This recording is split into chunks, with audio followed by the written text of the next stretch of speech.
Well, the absolute final deadline for the Stollery Children's Hospital Foundation's Mighty Millions Lottery tomorrow at midnight. Been talking about it for a while, but tomorrow at midnight. And when you buy a ticket, you're making a life-changing difference for the Stollery kids and their families across Alberta. Joining us this morning to tell us about how your support makes a mighty difference is Stollery kid Amber and her mom, Amanda. Amanda, thank you so much for coming in. Thanks for having us. I know how difficult it is for you, Amber, because you like to be sleeping this time of day, don't you? But you're going to wake up over the course of this interview. All these lights, cameras, it's going to wake you up. So, Amanda, why don't you tell us a story? What brings you here today? What's brought you to the Stollery? Yeah, so it started when Amber was very little. She got RSV when she was 5 months, so that was really our first forage into the world of the Stollery with Amber. And we knew from a young age she had some difficulties. We weren't really sure what, but it was kind of in and out of doctors, in and out of specialists, in and out of emergency, until she finally got her diagnosis around 10 or 11 years of age of primarily of Ehlers-Danlos, which is a connective tissue disorder. And then subsequently, I think we're at 6 or 7 rare disorders or diseases that she manages on a daily basis. Well, I can't imagine though how frustrating it must have been for both of you to have all these symptoms and go to doctor after doctor after doctor and not really to get something definitive. It was frustrating, doesn't begin to describe it, to be honest. And it's terrifying. That's the other thing, is that you know something is wrong. You know it in your gut as a parent. And yet nobody can tell you what it is. Nobody could tell us what it is. Well, yeah. Once the experts have figured it out and you're at the Stollery and you're getting treatment, I understand that there's this brand new treatment. I guess that you've been doing it for a while. Yeah. Amber's been involved with this IV treatment that has allowed her to go to school at least part-time. Yes, that's right. So she started IV treatment just in terms of getting fluids weekly. So we're at the Stollery every single week.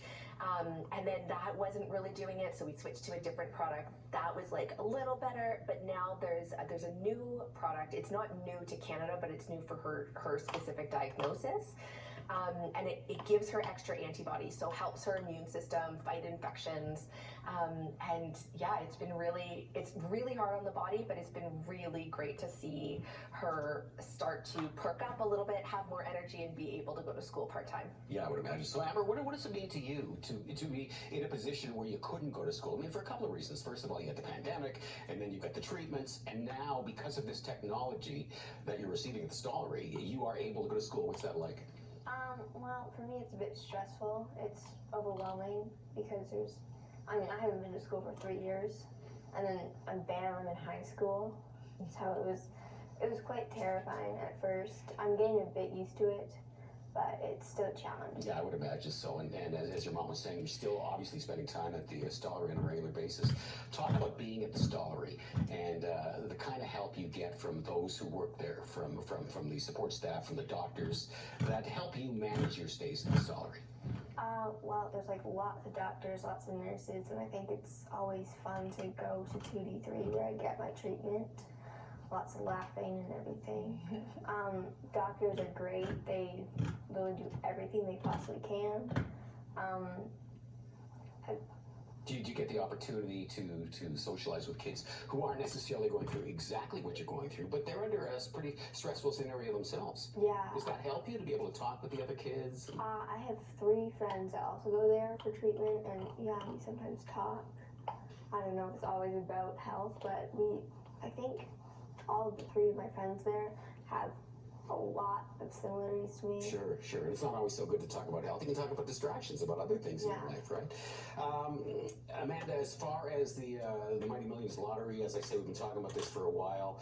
Talk about the importance of people buying their tickets, why it's so important for you and other families that have gone through what you've gone through. Yeah, it's just so important. You never know when you're going to need the Stollery. You don't know whether you're going to need it for a broken bone or whether you're going to need long-term treatment there.